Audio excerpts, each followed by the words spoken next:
Even as the Kremlin moved to absorb parts of Ukraine in a sharp escalation of the conflict, the Russian military suffered new defeats that highlighted its deep problems on the battlefield and opened rifts at the top of the Russian government.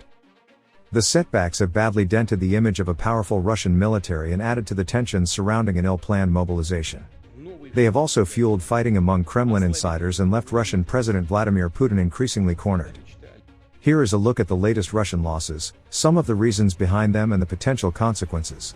Relying on Western-supplied weapons, Ukraine has followed up on last month's gains in the northeastern Kharkiv region by pressing deeper into occupied areas and forcing Russian troops to withdraw from the city of Lyman, a key logistical hub.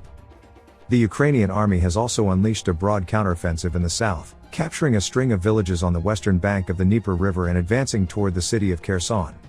The Ukrainian gains in the Kherson region followed relentless strikes on the two main crossings over the Dnieper that made them unusable and forced Russian troops on the western bank of the Dnieper to rely exclusively on pontoon crossings, which also have been repeatedly hit by the Ukrainians.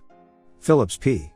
O'Brien, professor of strategic studies at the University of St. Andrews, predicted more Russian failures in Kherson, noting that it's hard to stabilize a line when your logistics are stretched, your troops are exhausted and your opponent is much smarter.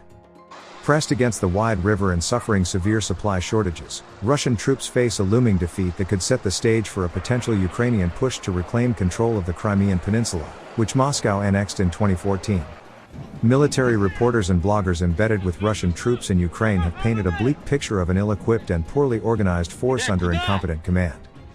With the war in its 8th month, the Russian military suffers from an acute shortage of personnel, lack of coordination between units and unstable supply lines.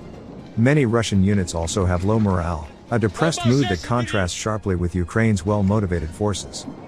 Unlike the Ukrainian military, which has relied on intelligence data provided by the US and its NATO allies to select and strike targets, the Russian army has been plagued by poor intelligence. When Russian intelligence spots a Ukrainian target, the military engages in a long process of securing clearance to strike it, which often drags on until the target disappears. Russian war correspondents particularly bemoaned the shortage of drones and noted that Iranian-supplied drones have not been used for maximum effectiveness due to the poor selection of targets.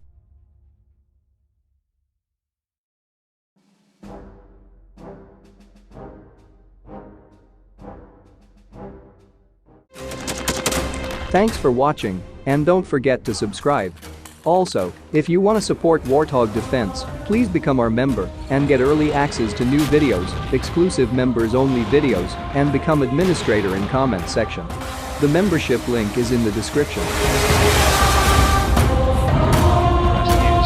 every day. We had a guy last week, it's 6 rescues in 6 days.